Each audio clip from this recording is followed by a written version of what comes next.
Bonjour, bienvenue à Lumière du Monde, votre émission diocésaine. Marie-Josée avec mon collègue Jasmin. Allô? Bonjour à toi. Alors, vous savez, on est en plein carême de partage et nous avons rencontré le responsable des programmes de développement et paix, M.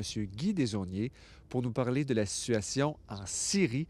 Alors, on donne pour plein de bonnes raisons pour développement et paix, mais l'aide à la Syrie, aux réfugiés, c'en est une très, très bonne raison. Oui, certainement. Et nous sommes aujourd'hui devant le centre Le Montmartre parce que c'est ici qu'avait lieu la dernière montée à dos, celle de 2016. On le sait, à chaque année, nos adolescents catholiques se rassemblent. Et puis cette année, c'est un temps particulièrement dynamisant, mais aussi très intériorisant. Et la retraite spirituelle pour l'année de la miséricorde se poursuit sur Internet. Et nous avons des entrevues pour vous faire découvrir les œuvres de miséricorde proposées par le pape François. Cette semaine, Ginette Lheureux nous propose celle « Vêtir ceux qui sont nus ». Bonne émission.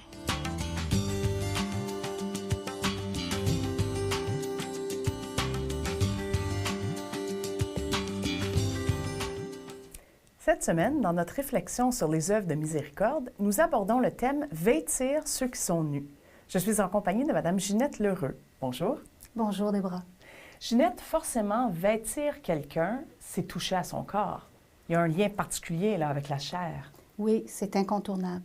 Hein, on ne peut pas vêtir quelqu'un de loin, on ne peut pas faire ça à distance. On doit nécessairement marcher vers lui, s'approcher, le toucher, se laisser toucher aussi. Hein. On ne connaît pas la réaction de l'autre, alors nécessairement, ça implique de s'engager avec tout son corps. Il y a une citation du pape François qui t'a particulièrement touchée à cet effet? Oui, oui, vraiment. Alors, il parlait des œuvres de miséricorde. Il disait, pourquoi des œuvres de miséricorde? Parce que chacun de nos frères, chacune de nos sœurs, que nous devons aimer, est la chair du Christ. Dieu s'est fait chair pour s'identifier avec nous. Alors, c'est une expression très forte de l'incarnation qui va jusqu'à nous, en fait. Et ce qu'il souffre, c'est le Christ qui le souffre. Quand on pense à des gestes concrets, on pense à cet évangile, cette parabole du bon samaritain. Oui. Hein, parce que le bon samaritain, lui, il s'est investi pleinement avec son corps, avec... Il y a un lien là à faire. L'homme blessé, il a été volé. On l'a dévêtu, le brigand, quelque part, l'a dévêtu. Le Samaritain le revêt. Voilà. Alors, c'est comme si c'était tout le contraire. Hein? C'est comme si on refaisait un peu l'histoire à l'envers. L'homme est dévêtu, laissé pour mort, blessé. Le Samaritain le voit, s'approche, le touche, le revêt, va panser ses plaies, va le soigner, va vraiment s'impliquer totalement auprès de lui jusqu'à lui donner sa monture. Alors, il se dépouille lui-même. Et là, on a une belle figure du Christ hein, qui se dépouille lui-même pour revêtir l'autre, pour envelopper l'autre de vêtements, mais de tendresse, de compassion, de sollicitude, lui offrir une relation qui va lui redonner sa dignité aussi. Et le Samaritain n'en reste pas là. Il le soigne, il l'amène avec lui et il le confie à quelqu'un. Qu'est-ce que ça nous dit, ça? Ça, c'est très intéressant. Le rôle de l'hôtelier, hein, l'Évangile va utiliser les mêmes mots. Donc, il prend soin, le Samaritain prend soin de l'homme blessé. Et là, il va dire à l'aubergiste, « Prends soin de lui jusqu'à mon retour. » Alors, c'est comme s'il relayait sa responsabilité ou sa mission à quelqu'un d'autre et c'est comme s'il impliquait par le fait même quelqu'un d'autre de la communauté. Alors, en ouvrant comme ça le don de sa vie qu'il fait, en l'ouvrant, c'est comme s'il faisait entrer la communauté dans le don. Vous en vivez un exemple bien concret dans votre paroisse Saint-Joseph de Lévis. On peut en parler. Vous avez le projet d'accueillir une famille de réfugiés. Oui. C'est un projet vraiment un peu fou parce qu'au point de départ, on n'avait vraiment pas d'idée. Puis ça a été vraiment une saisie intérieure de bénévoles, d'ailleurs. Alors, l'initiative ne vient pas de l'équipe pastorale. C'est vraiment des personnes de la communauté qui ont été saisies, bien sûr, dans la crise qu'on a connue, là, au plus aigu de la crise l'automne dernier, et surtout par l'appel du Saint-Père qui a invité les communautés chrétiennes à accueillir des familles de réfugiés. Alors, c'est sur cette parole-là que les gens ont dit « Hey, faut qu'on fasse quelque chose. » Et de là, petit à petit, là, on est rendu 22 personnes autour de la table.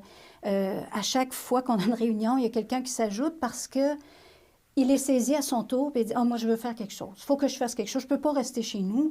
Je ne peux pas aller là-bas, mais ici, il se passe quelque chose. Alors, je me joins à vous. » Et c'est curieux parce que il y a des gens qui viennent du réseau des écoles, des gens qui viennent du réseau des caisses populaires, enfin, et qui disent « Merci, merci de nous accepter autour de la table avec vous autres. » Mais alors que nous, on est vraiment en admiration de voir tous ces gens-là mettre la main à la pâte, mettre le cœur à la pâte, je dirais, pour faire en sorte que cette famille soit vraiment accueillie avec tout ce que ça peut impliquer de bienveillance. Alors, oui, on fait des cueillettes de vêtements, c'est bien certain.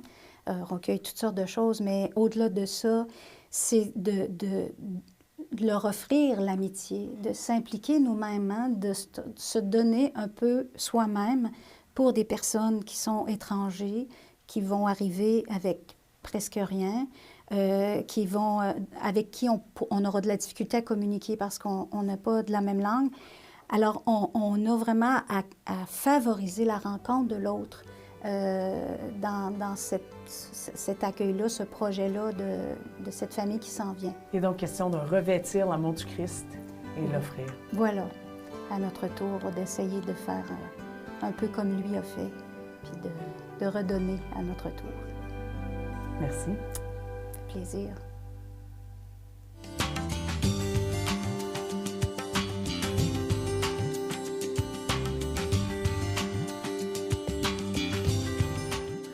Bonjour. Nous avons le privilège ce matin d'avoir en entrevue Guy Desaulniers de Développement et Paix, qui est coordonnateur des programmes d'aide humanitaire. Mais il a derrière lui tout un long parcours dans le domaine de l'aide internationale. Et hier soir, il donnait une conférence au service diocésain sur la Syrie, qui a été très appréciée. Monsieur Desaulniers, bonjour. Bien, bonjour. Merci d'être là. Merci de m'avoir invité. Merci. J'ai envie d'y aller d'entrée de jeu avec une question un peu difficile. Vous avez commencé votre parcours, vous étiez avocat de formation, vous étiez superviseur des droits humains au Burundi, du processus démocratique, notamment dans les années 70-80. 30 ans plus tard, le Burundi a une autre crise démocratique, vous me voyez venir à la présidence. Est-ce que ça ne vient pas un peu confirmer le préjugé ou l'impression qu'on a des fois que l'aide internationale, finalement, tourne un petit peu en rond? Bien, ce serait facile, je pense, d'avoir cette réaction-là, de dire que ça tourne en rond. Mais il y a eu des avancées très, très importantes, puis on pourrait parler du Burundi un peu plus longtemps si vous voulez, mais il y a eu des avancées démocratiques importantes au Burundi. Il y a une société civile très active qui a revendiqué, qui a fait en sorte qu'il y a eu des élections démocratiques en 2005 et en 2010. Donc, vraiment, ces avancées-là sont significatifs. On a l'impression quelquefois de peut-être faire un pas en arrière, mais c'est peut-être pour mieux avancer après. Parce qu'au global, je pense vraiment qu'il y a eu des avancées importantes. Quant à l'aide internationale, évidemment, la question, s'il y a un cas d'espèce pour chacun des pays où on travaille. Mais je pense qu'elle est nécessaire. Oui. Ah, oui, bien sûr, ça on n'en doute pas certainement. Un autre exemple qu'on pourrait donner, après ça, on va revenir sur le Proche et le Moyen-Orient, donc vous traitez très bien. Le cas d'Haïti, dont on a fêté le 6e anniversaire du tremblement de terre il n'y a pas longtemps, là aussi, on a l'impression que beaucoup d'aide internationale a été injectée. Et il y a même entendu dire ici et là que une multitude d'organismes d'aide internationale y allaient là. Certains allaient surtout planter leur bannière, faire 2-3 projets, mais le manque de coordination, le manque de visée à long terme ont fait qu'il y a eu aussi peut-être un peu de gaspillage ou d'efforts qui n'ont pas donné les résultats escomptés. Effectivement, comme je disais, chaque pays a son cas d'espèce, est un cas particulier. Le cas d'Haïti est un cas particulièrement compliqué. Ce qu'on sait par contre, c'est qu'avant le tremblement de terre en Haïti, ça n'allait pas très bien. On allait de dictature en dictature. Donc, c'est pas parce qu'un tremblement de terre arrive, qu'il y a beaucoup d'argent qui arrive, que ça va régler la solution. L'argent n'est pas l'unique solution. Il faut savoir de quelle manière travailler. Et je pense que nous, l'approche qu'on a à Développement et Paix, c'est d'être en mesure de travailler avec des groupes locaux, de ne pas arriver de l'extérieur avec des solutions imposées de l'extérieur, mais de plutôt se fier à l'expertise des groupes locaux pour proposer des changements et tenter de les mettre en vigueur. Ce qui permet donc d'enjamber une autre difficulté, à savoir qu'il n'y a pas de paternalisme de l'Occident envers les... Mais au contraire, un partenariat avec les gens là-bas qui savent s'organiser et qui n'ont besoin que d'un peu d'aide et de soutien de... Bien, c'est ce qu'on essaie de faire. On essaie de soutenir, nous, à Développement épais, puis il y a d'autres organisations qui le font également, on essaie de soutenir des initiatives locales. Bien sûr, on est un bailleur aussi financier, ce qui peut quelquefois fausser la relation. Mais comme notre relation avec ces partenaires-là se font sur du long terme, on travaille avec des groupes pendant 5, 10 ou même quelquefois 15 ans, ça nous permet vraiment de créer un rapprochement nécessaire à un dialogue qui est vraiment constructif pour le pays et pour les organisations. Là. Oui, puis ce dialogue-là peut être renchaussé par le fait peut-être que vous reconnaissez leur expertise, leur connaissance du pays et vous tablez là-dessus dans vos relations. Oui, tout à fait. Nous, à Développement épais, notre façon d'intervenir, c'est, en tout cas, une de nos caractéristiques, c'est de ne pas envoyer, de n'envoyer personne sur le terrain. C'est-à-dire, il n'y a pas de bureau, il n'y a pas de personnes d'expatriés qui vont venir s'installer avec un gros bureau. On va faire des visites régulièrement, 2, 3 fois par année, pour aller voir le travail des organisations, discuter, dialoguer avec eux. Et de cette manière-là, on reconnaît l'expertise sur le terrain. On donne aussi confiance à ces gens-là de mettre de l'avant les idées qu'ils proposent.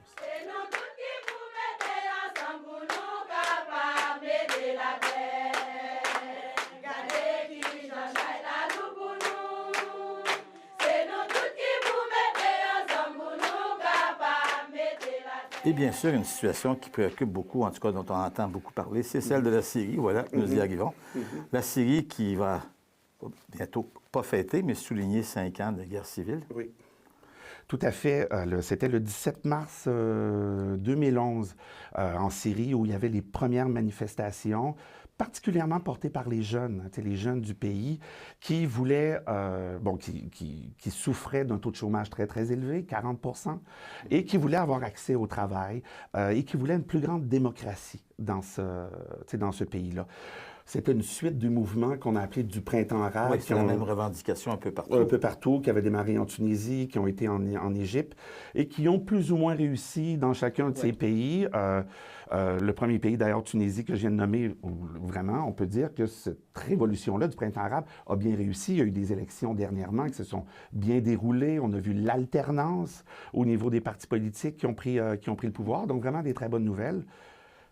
Malheureusement, pas du tout le cas en Syrie, où ces manifestations, déjà à partir du mois de mars, il y a eu une répression vraiment militaire très, très, très importante du gouvernement. Il y a eu des morts vraiment très rapidement. Et malgré comme une continuation du mouvement, il a été freiné, vraiment, il a été freiné. Alors, la Syrie, 5 ans de guerre civile le 17 mars.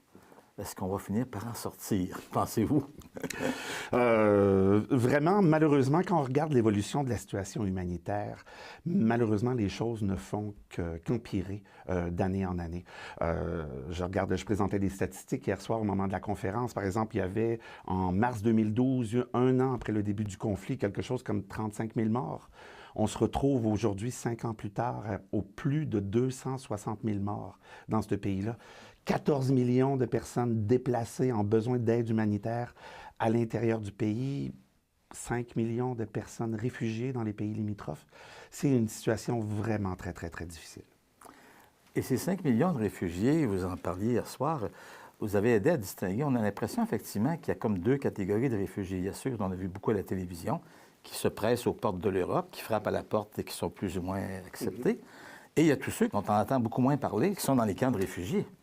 Oui, absolument. Bien, la plupart des réfugiés sont donc dans les pays limitrophes, essentiellement en Turquie, au Liban et en Jordanie. Ce n'est qu'une petite portion qui sont allés en Europe. Et dans chacun de ces pays-là que je viens de nommer, il y a une situation particulière. En Jordanie, par exemple, il y a des camps de réfugiés officiels qui sont encadrés par le Haut-Commissariat aux réfugiés. Même chose en Turquie.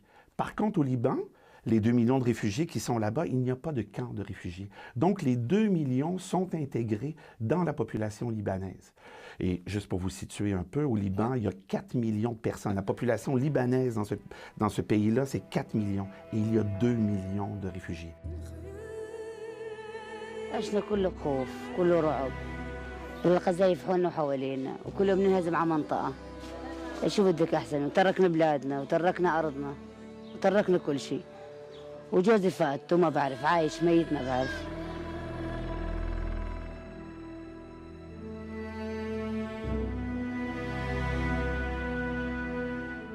أنا مشغول على مستقبل أولادي، على مستقبل جوزي، ما بعرف عنه شيء.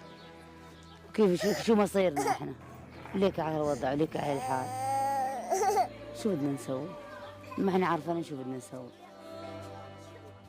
Le Liban, qui lui-même passait par une longue guerre civile de 75 à 92, je crois. C'est ce qui rend les choses encore plus compliquées parce que c'était une guerre civile avec la Syrie. Et c'est la Syrie qui a envahi le Liban. Voilà. Alors on se retrouve en l'espace de 20 ans, 25 ans, où la Syrie, l'agresseur, donc sur place, on se retrouve dans la situation maintenant où les Libanais doivent accueillir l'agresseur, alors qu'il y a déjà des plaies, il y a encore des plaies qui n'ont pas été pansées. Donc, ça devient très difficile dans ce contexte-là. Ces 25 000 réfugiés syriens que le Canada s'est engagé à accueillir, je pense qu'ils vont provenir essentiellement des camps de réfugiés. Ils proviennent essentiellement des camps de réfugiés, mais il y a également des parrainages privés qui se font aussi à travers les églises, où donc avec le sponsorship, excusez l'anglicisme, là, voilà, avec la commandite donc des églises, ça permet d'accueillir des réfugiés syriens ici, mais il y a également un nombre important de réfugiés qui vont venir à travers le Haut-Commissariat aux réfugiés. D'accord, c'est par là que la sélection se fait avec Immigration Canada. C'est par là oui, c'est ça, c'est par là. Donc, elle se fait à l'extérieur de la Turquie, du Liban et de la Jordanie. Mais comme je vous disais, il y a autour de 4-5 millions de réfugiés tout autour. On en accueille 25 000. C'est vraiment très, très peu. Oui. C'est vraiment très, très, très marginal. L'idée pour nous, pour le Canada, c'est de recevoir les personnes les plus vulnérables, les familles les plus vulnérables, pour leur permettre de quitter vraiment une situation difficile. C'est ça l'idée. Mais si on parle même à ces réfugiés-là, ils ne souhaitent que revenir en Syrie. Ils ne sont pas contents d'avoir quitté leur pays. Ils quittent parce qu'ils sont obligés, ils n'ont pas le choix, puis ils vivent des situations vraiment très, très, très difficiles. Puis il faut aussi alléger la pression des pays limitrophes qui accueillent ces réfugiés-là, parce qu'il y a une pression trop grande sur ces pays-là. Et qu'ils soient vulnérables, on n'en doute pas, mais en même temps, on est surpris des fois de voir que c'est des gens très scolarisés, des gens qui avaient un bon niveau de vie là-bas. Je pense que la Syrie, avant le début de la guerre, était un pays relativement prospère. Absolument. Je suis certain qu'il y a beaucoup de vos téléspectateurs qui ont fait des voyages touristiques dans la région parce que c'est un endroit à visiter. La Syrie, il y a des endroits absolument magnifiques avec beaucoup d'histoire là-bas. Donc, les gens étaient cultivés, les gens allaient à l'école, il y avait des soins de santé vraiment bien développés, le commerce était bien développé. C'est le berceau du commerce mondial. Hein. On se rappelle que la Syrie, Alep tout particulièrement, faisait partie de la route de la soie. Et donc, c'est des gens, des commerçants, donc, et qui avaient construit une société, une belle société, avec quand même des inégalités, comme je vous présentais au départ, vraiment avec des inégalités, puis avec une démocratie qui avait été laissée pour compte au cours des dernières années. Là. Il nous reste quelques secondes à peine. Est-ce qu'on va en sortir du conflit syrien? Y a-t-il des espoirs à l'horizon? C'était votre question du départ. Puis, c'est ça, voilà. Et revenons-y. Va-t-on s'en sortir? Il y a présentement des négociations de paix qui se font à Londres. Il y en a d'autres qui se font dans les pays arabes. Il y a certains espoirs. Que la paix puisse arriver si les parties peuvent accepter de s'asseoir autour de la table et négocier.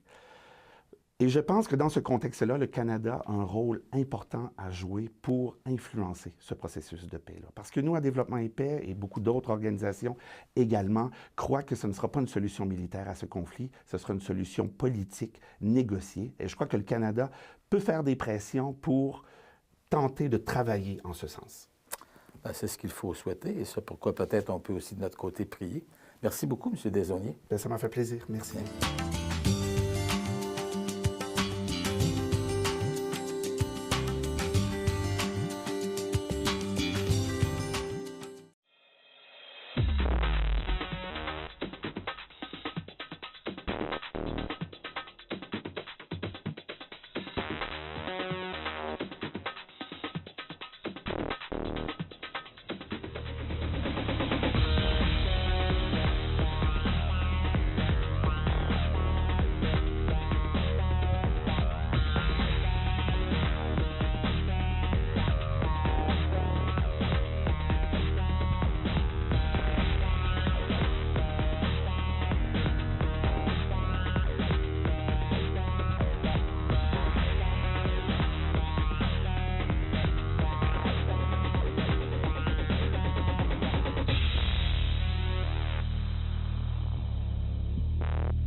Pourquoi tu m'as amené à la pêche? Je te le dis, faut que tu me fasses confiance. Tu vas finir ta journée, tu vas me remercier même, tellement tu vas avoir aimé ta journée. Pourquoi tu m'as amené dans le bois? Je pourrais être sur une belle terrasse, le gros soleil en ville, fashion, glamour. Pourquoi tu m'as amené dans le bois? Tu as bien fait d'embarquer, je te le dis, fais-moi confiance.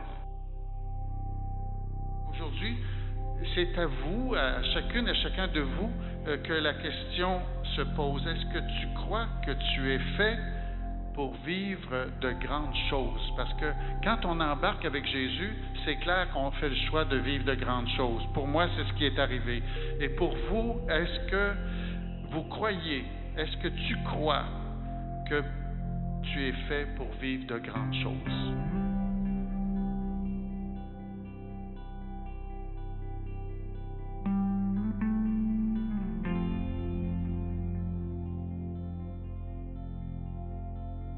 Vivre une vie heureuse et joyeuse et pleine et pleinement réalisée, il faut être courageux.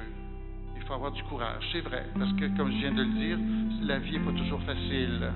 Embarque dans cette grande aventure qu'est la foi.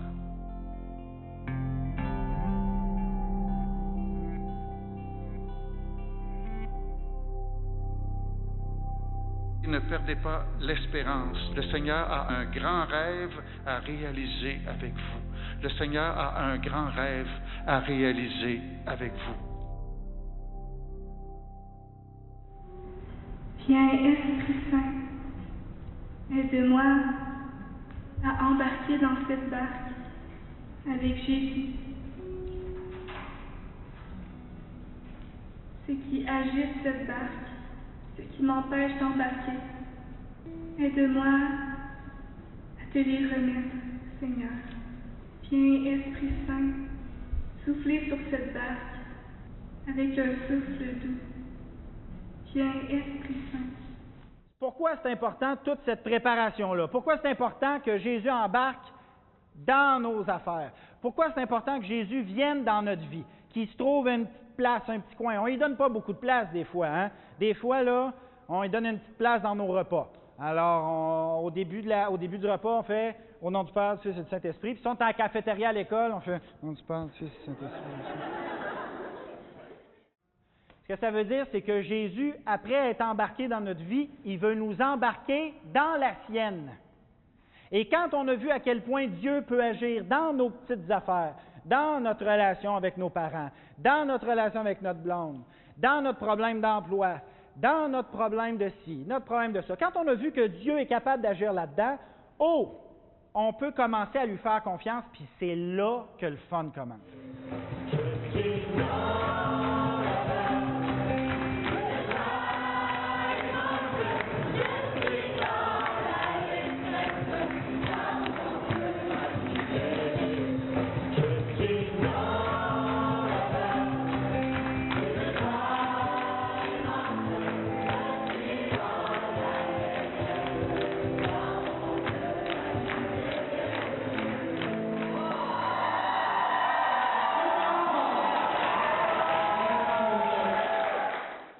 Dieu est là, puis il le sera toujours.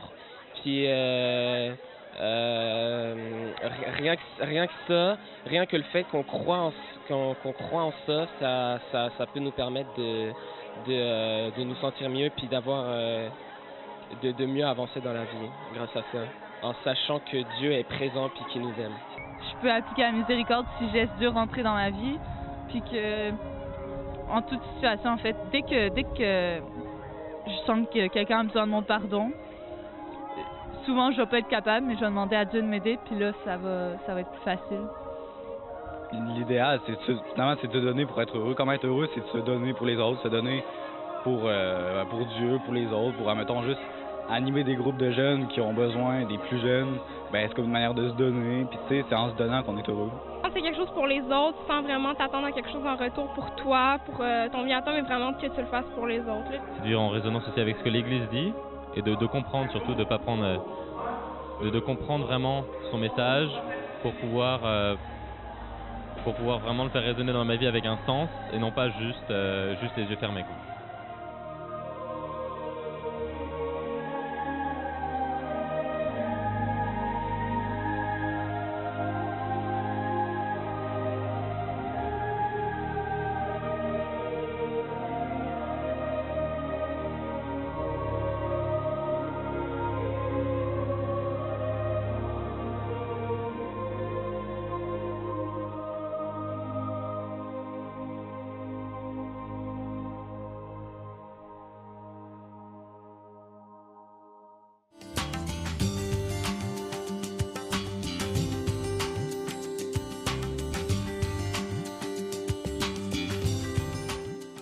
Je ne sais pas ce que vous en pensez, mais à regarder la vidéo de la montée à dos, je trouve que ça avait l'air vraiment plaisant.